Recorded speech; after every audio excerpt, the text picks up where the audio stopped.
François Duvalier did not simply rule Haiti. He transformed an entire nation into a kingdom of fear.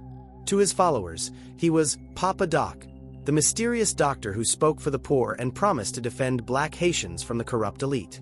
To his enemies, he was something far more terrifying. A dictator who mixed politics with superstition, built a private army of killers, and turned Haiti into one of the most feared police states in the world. Some people believed he had supernatural powers. Others whispered that he practiced dark rituals and controlled death itself. But beneath the myths was a man who mastered fear better than almost any ruler of the 20th century. For nearly 14 years, Papa Doc ruled Haiti through terror, disappearances, torture, and public executions. His brutal militia, the infamous Tonton Macoutes, hunted critics in the streets and dragged people from their homes in the middle of the night. Thousands vanished. Thousands more fled the country forever. Yet despite the bloodshed, Duvalier managed to maintain an almost hypnotic grip over Haiti, presenting himself not just as a president, but as a living symbol of the nation itself. This is the story of François Papa Doc Duvalier. From his childhood and education, to his rise as a physician and politician, to his transformation into one of the most violent and eccentric dictators in modern history. François Duvalier was born on April 14, 1907, in Port-au-Prince, the capital of Haiti. Haiti at the time was already a deeply troubled country. Decades of political instability, poverty, and foreign interference had left the nation fractured. The country had also suffered from a brutal class divide. A small, lighter-skinned elite controlled much of the wealth and political influence, while the vast majority of black Haitians lived in extreme poverty. Duvalier's father worked as a judge and teacher, giving the young François access to education that many Haitians could only dream of. Despite this relative privilege, his childhood was marked by political chaos. When Duvalier was still a boy, the United States occupied Haiti in 1915 after years of instability and assassinations. American troops would remain in the country until 1934, and the occupation deeply shaped Duvalier's worldview. Many Haitians viewed the American occupation as humiliating and racist.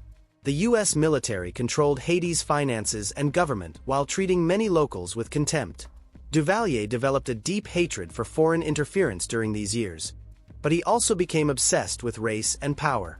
He believed Haiti's black majority had been exploited not only by outsiders, but also by the country's mixed-race elite. As a student, Duvalier was quiet, serious, and highly intelligent. He attended medical school at the University of Haiti and graduated in 1934, the same year the American occupation ended. He specialized in public health and began working as a rural physician. This would later become one of the foundations of his political image. Traveling through Haiti's countryside exposed Duvalier to horrifying poverty. Many villages lacked proper sanitation, healthcare, or even roads. Diseases such as typhus and malaria devastated entire communities. Duvalier earned respect by treating poor patients who had long been ignored by the government. People began calling him Papa Doc because of his profession and his paternal image among the rural poor. But medicine was only one side of François Duvalier. During these years, he also became involved in intellectual and political movements that focused on black nationalism. He associated with writers and thinkers who promoted Noirism, an ideology that argued Haiti's black majority should reclaim political power from the lighter-skinned elite. Duvalier embraced these ideas passionately. At first, his political involvement seemed ideological rather than violent. He wrote articles and participated in discussions about Haitian identity, African heritage, and nationalism. But beneath his intellectual appearance was an increasingly ruthless ambition. Duvalier understood something many politicians did not. In Haiti, power belonged not to the most educated or democratic leader, but to the man who controlled fear. During the 1940s and 1950s, Haiti experienced constant political upheaval. Governments rose and fell rapidly. Coups became common. Duvalier slowly maneuvered himself into positions of influence, serving as a health official and cabinet member under President Dumarzes Estime, who promoted black middle-class interests. When Estime was overthrown in 1950, Duvalier briefly went into hiding to avoid persecution. But he survived, and survival would become one of his greatest talents. By the mid-1950s, Haiti was descending into chaos once again. Political violence exploded after the fall of another president, Paul Magloire. Multiple factions fought for control, and the military struggled to maintain order. Duvalier saw his opportunity. He presented himself as a calm, educated nationalist who would defend the black majority against both elite corruption and military instability. Unlike many rivals, he carefully cultivated support among rural Haitians and the black middle class. He also built connections within the army while portraying himself as a protector of Haitian sovereignty. In 1957, François Duvalier won Haiti's presidential election. Many believed he would restore stability. Instead, Haiti was about to enter one of the darkest periods in its history. Once in power, Duvalier moved quickly to eliminate threats. He distrusted the military almost immediately, fearing a coup. Several assassination attempts and rumors of conspiracies only intensified his paranoia. In response, he began constructing a personal security apparatus completely loyal to him. This force became known as the Tonton Macoutes. Officially called the Milice de Volontaires de la Sécurité Nationale, the Tonton Macoutes were far more terrifying than a normal secret police. Their nickname came from a Haitian mythological figure, a bogeyman who kidnapped children and carried them away in a sack. The name was fitting. The Macoutes wore dark glasses, carried machetes and guns, and operated above the law. They extorted money, murdered opponents, and terrorized entire communities. Unlike the regular army, they answered directly to Papa Doc. Soon, fear consumed Haiti. People disappeared after criticizing the government. Teachers, journalists, priests, lawyers, and political opponents were imprisoned or killed. Bodies sometimes appeared in public as warnings. Other victims were never seen again. Entire neighborhoods lived in silence because speaking openly could mean death.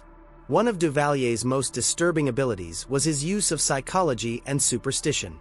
Haiti had a long cultural connection to Vodou, often misunderstood in the outside world as voodoo. Duvalier exploited these beliefs masterfully. He dressed in dark suits resembling Baron Samedi, the Vodou spirit associated with death. He spoke in mysterious, theatrical ways and encouraged rumors that he possessed supernatural powers.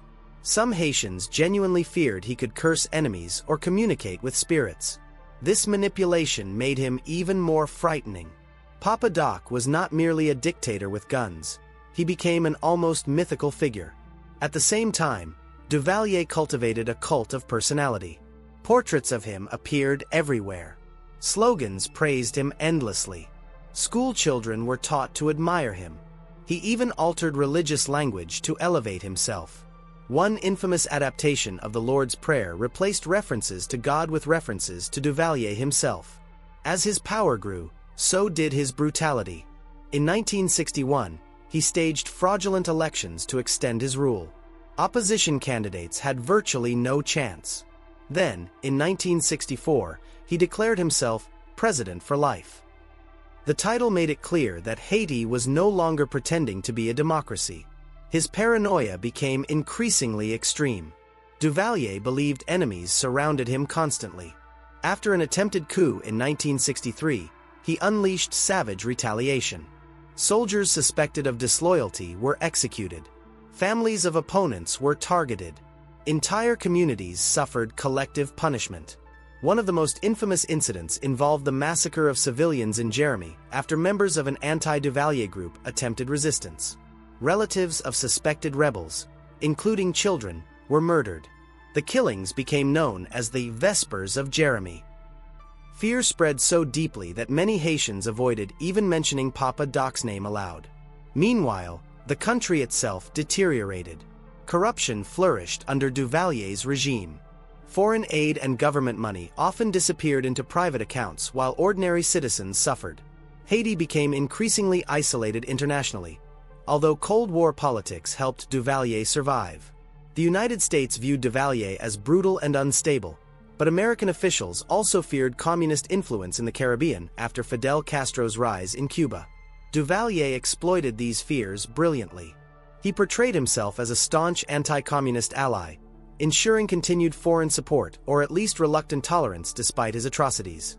This strategy allowed him to remain in power far longer than many expected. Yet Papa Doc's rule became stranger and more bizarre as time passed. He reportedly became obsessed with mysticism and enemies both real and imagined. One famous story claimed that Duvalier believed political rival Clement Barbot had transformed himself into a black dog through magic.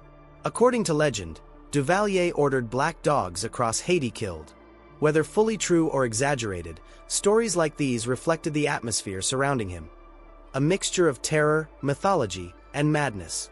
His health also declined severely during the 1960s. Duvalier suffered from diabetes and heart problems, and at one point he reportedly slipped into a coma. Some observers believed his illness worsened his instability. Yet even weakened physically, he maintained iron control over Haiti. By the end of the decade, the nation had become one of the poorest and most repressive countries in the Western Hemisphere. Thousands of Haitians fled by boat, risking death at sea rather than remaining under Duvalier's regime. But Papa Doc had already begun preparing for the future. Rather than allowing democratic succession, he planned to create a family dynasty. In one of the most shocking political moves in modern history, Duvalier arranged for his son Jean-Claude Duvalier, nicknamed Baby Doc, to inherit power. Jean-Claude was still a teenager. On April 21, 1971, François Papa Doc Duvalier died at the age of 64. Officially, he died from heart disease and complications related to diabetes. But even in death, the atmosphere surrounding him remained surreal. Many Haitians were afraid to celebrate openly because the regime still existed. Others genuinely feared supernatural consequences tied to Duvalier's legend.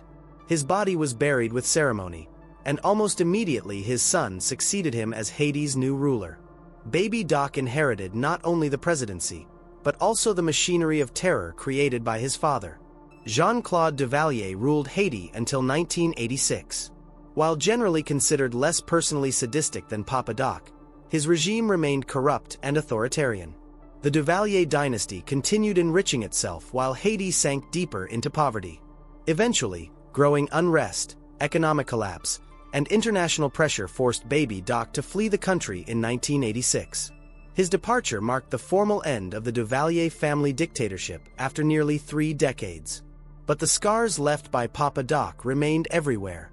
Even today, François Duvalier remains one of the most controversial figures in Haitian history. For many Haitians, he symbolizes pure terror, a ruler who weaponized fear, superstition, and violence against his own people. Human rights organizations estimate that tens of thousands of people were killed during his reign, although exact numbers may never be known. Yet there are still some who remember him differently. A minority of supporters argue that he empowered Haiti's black majority against the old elite and defended the country from foreign domination. This complicated legacy reflects Haiti's deep historical divisions.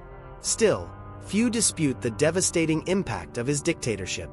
The Duvalier era crippled Haiti's institutions, intensified corruption, normalized political violence, and drove generations into exile.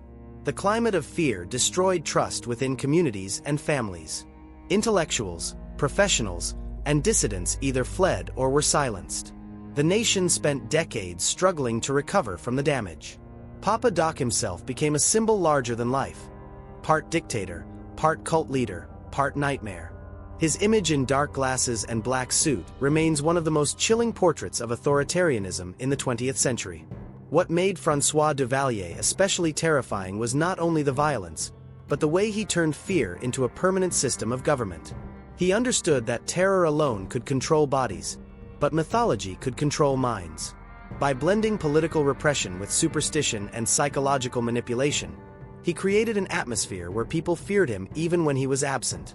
And perhaps that is why his legacy still lingers decades after his death. Because dictators can imprison citizens. They can silence newspapers. They can murder opponents. But few manage to convince an entire nation that resisting them is hopeless, or even supernatural. Papa Doc did exactly that. In the end, François Duvalier did not leave behind a powerful empire or a prosperous nation. He left behind trauma, poverty, and one of the darkest chapters in Caribbean history. Yet his story remains a chilling reminder of how easily fear can become power when institutions collapse and desperation spreads. And for millions of Haitians who lived under his rule, Papa Doc was not merely a president. He was the face of terror itself.